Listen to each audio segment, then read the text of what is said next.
Hello everyone and welcome to a new episode of Let's Play Art of Rally. The previous rally race we have been having some issues with a particular well, I wouldn't really say that we had issues, but it took us a bit to finish the Finland races. We ended up on 5th place, which is not bad, but it's not that great either. It's kind of a mediocre run. So now we're continuing on in the races of 1992 in Kenya. So let's move on to stage 2. This time around I will see if we can finish both stage 2 and stage 3 so that we can pretty much finish up with Kenya entirely. I think this would be feasible, but it depends on the length of the races. Stage 1 of Kenya I remember being a bit long, so we'll see. Oops, I accidentally touched the key. Well, I guess you will not see the intro cutscene, sorry about that. This controller is so sensitive to the touch, it's almost incredible. I'm playing with an Xbox controller, an Xbox One controller specifically.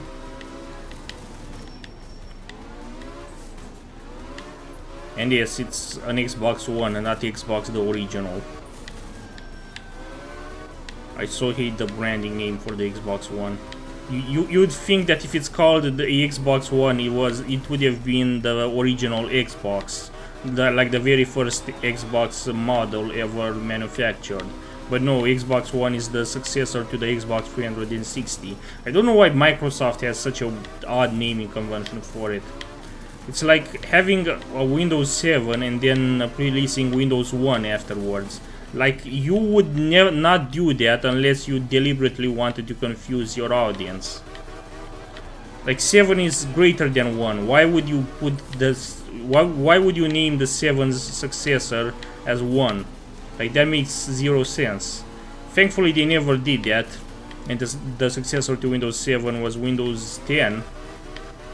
But with the Xbox, they do not do that. I guess with a name like Xbox 360, you're kind of screwed though, because 360 is such a large number. You will have a hard time finding memorable numbers which are bigger than it. Like after 360, what's your next milestone? 1000? I mean, I guess you could call it Xbox 1000, but it will sound like a very 90s name. It doesn't. It has a very odd ring to it, I will say. So yeah, I guess they had to reset the numbering system and go back to 1. Even though 360 obviously doesn't mean that there had been 359 consoles before the 360. It's just a meaningless name that doesn't mean anything. They just thought that the number 360 sounded cool, so they slapped it to the second generation of the Xbox that they made.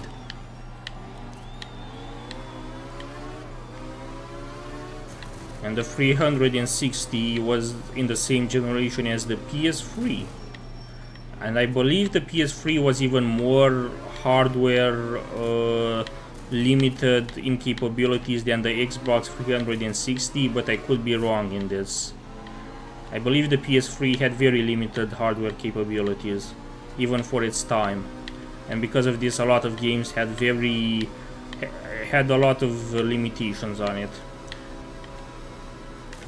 Now, with the next generation of consoles, which were the PS4 and the Xbox One, a lot of the hardware limitations were lifted, and now the consoles had a lot of resources that games could utilize, and now they look pretty darn well.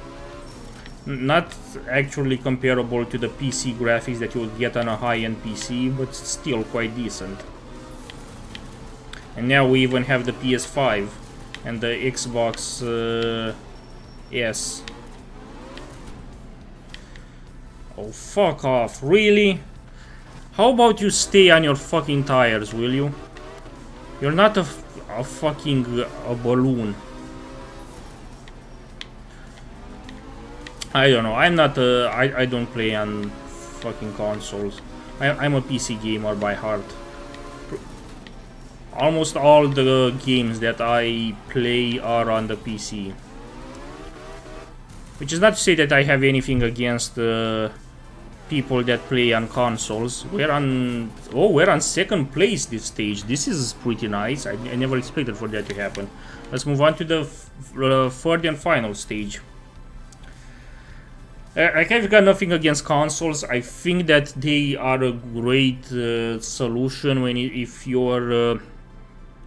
want a gaming PC and nothing else. Like if you want to buy a PC for yourselves or a member of your family as a gift, but you're almost certain that the person that will be using it will only do gaming on it,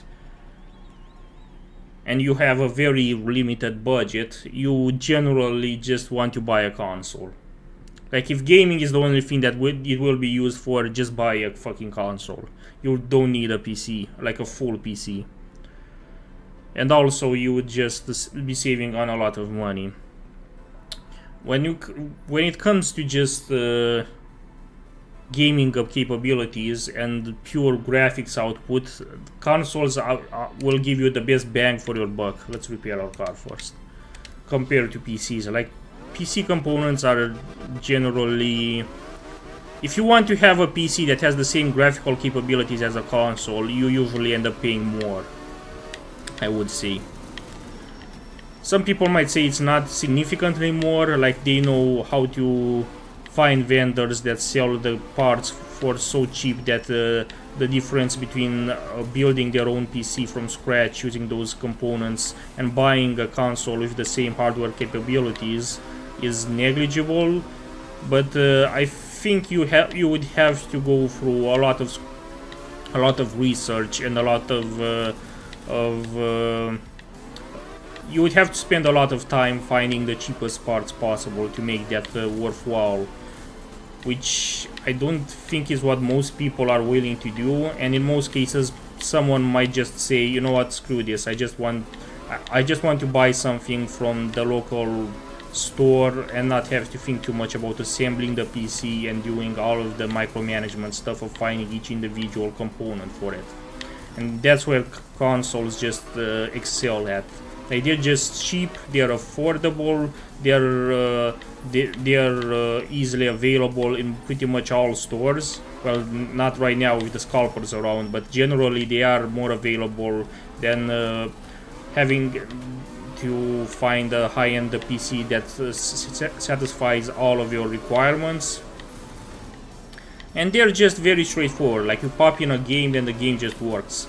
There's no, like, game developers don't have to worry too much about odd PC configurations that they will need to support, like every single type of graphics card, every single type of CPU, maybe having a very high-end graphics card but very low RAM, and other configurations which are non-standard but exist in the PC world. These things do not exist in the console world. Like, all the models are streamlined, so they know from the very beginning how much RAM every console has, or what graphics capabilities it has, what CPU capabilities it has, and then the developers can just use those specs to model their game after.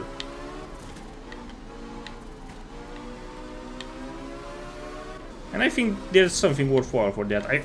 But at the end of the day, I will never give up on PC gaming. I think PC gaming is just too great. This time around we ended up on third place, surprisingly. I don't know how I did so well in these past couple of videos. I guess I've just been rambling around like a fucking idiot, and this is the reason why I ended up in in such great places. Maybe when I turn off my brain from thinking about the game itself and I just start rambling and leaving everything on my brain on autopilot, I will do better than when I consciously control the car. I don't fucking know. So this time around we're on third place, at least as far as Kenya is concerned. That's pretty nice. And now let's see the 1992 overall rating, so including both Kenya and Finland. This time around we are on third place. That's quite cool, I like that. We did quite well for ourselves. Now, what's the next country we'll be playing in? We unlocked the Max Attack. Oh, that's a cool name. It's a Japanese car. This Japanese rocket had many versions, and this one's secret weapon was the yaw control. An electronic managed rear differential of constantly reading the traction levels and sending the torque to the outside wheel. In short, this meant monster cornering capabilities. Interesting. 8 restarts remaining. Okay, that's cool. Next. I never played in a truck in this game, have I? I don't think that I did. Okay, so overall we're on 3rd place of 1992. Oh, and we're done with 1992 entirely. I thought there were more countries to play in. I guess not. So now we can move on to 1993, which also has only 2 countries. Then 1994, which will have 2 countries. 1995 will have 3 countries. Then 1996 will have 4 countries to play in, each with 5 stages. And then we will be done with Group A and subsequently with the entire game, I'm pretty sure. Group A is the last group of the game, I think. Okay, we've already played with the Ilgorelina. Let's shuffle. This time around we will get to play with the Fujian.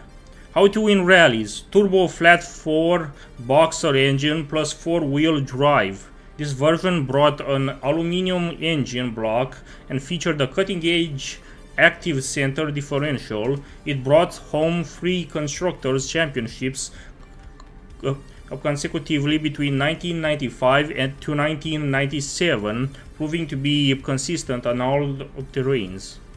Interesting. Let's give it a shot. Okay, so in 1993 we will be playing again in Finland. The reuse of countries in this game is real. I'm telling you, like a lot of countries are being reused. I guess the developers could only model so many levels before it became unfeasible. So they eventually had to recycle levels for different years as well. And I'm not blaming them. Like, the game is still fun even with the recycled levels, so I don't feel that like there's anything bad that they did. Anyways, that's it for today's video. Thank you very much for watching. If you want to get in touch with me, I have a Mastodon account as well as a Matrix room that you can join, details of which you can find in the description of this video. And in the meantime, see you next time.